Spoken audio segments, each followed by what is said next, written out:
600 watt का LED stadium light for a cricket ground. 5050 LED Bridgelux LED use करते हैं इसमें। और एक पैनल 120 वाट 120 वाट का है।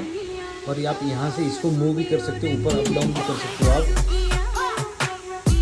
और स्पेशली क्रिकेट ग्राउंड के लिए ओपन प्लेस के लिए मिलता है 600 वाट का एलईडी स्टेडियम लाइट।